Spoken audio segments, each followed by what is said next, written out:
Hello? Yes, I'm trying to reach a. This is.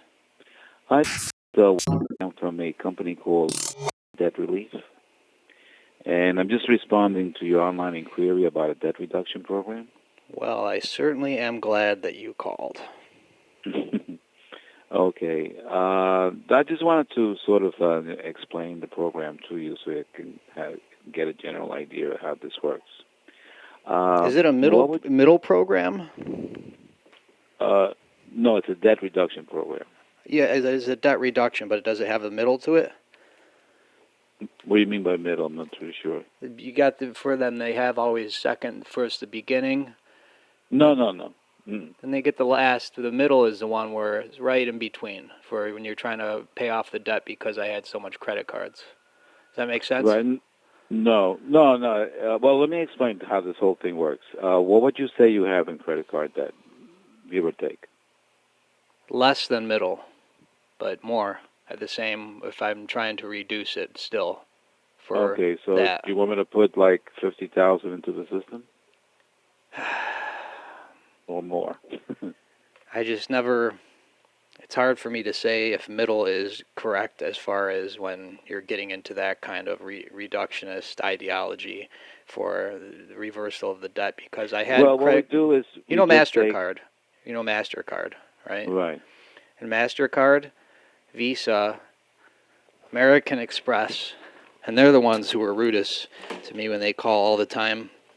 Mm-hmm. I told them, here's the thing, I've got the debt, and I play music. As part of my debt is the recording equipment, and the music itself costs money to live, and then my job falls apart.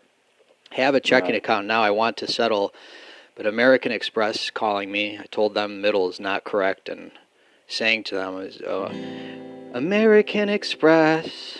So how about, within those, just on those those four cards that you mentioned, what would you say your total debt on those four is?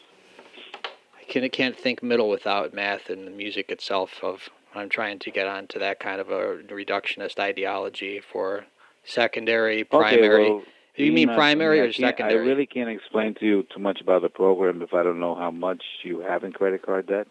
Oh, I could tell you how much. It's how much would you say you have? So this way I can explain it to you. At least 50,000 on one card. And then I had another 50,000 on another card. And that's only two of the cards. And then I've got another one. What? Go ahead. And then I've got another one from a different company. It was a Citibank card, but I don't know if it was a MasterCard. And it was another 50,000. So, between those, and I don't mean to play songs for you. I know that's not the business you're in. But when I'm coming with this reductionist ideology to figure out the middle of my debt range, I can get songs to play music for different kind of fundamentals trending, and I will be able to save about $150,000. Does that make sense? So you would say you have a total of $100,000, so I can explain it to you? I wouldn't say it, but I would sing it. You see where I'm going with this? You would sing it? I sang it for you because I don't think that you should be bored in your office when you're trying to help people out because for a living, you're there... No, I'm not. Trust me, I'm not bored. Hold on just a moment. Hold on. I'll give you an idea how this works. Hold on. Okay, if you have 100,000, what we do is that we negotiate with your credit card companies so that your 100,000 now will become only 55,000 because we'll endeavor to reduce it by approximately 45%. 55,000. That's about a third of my current debt. 55,000. A little more than a third of my...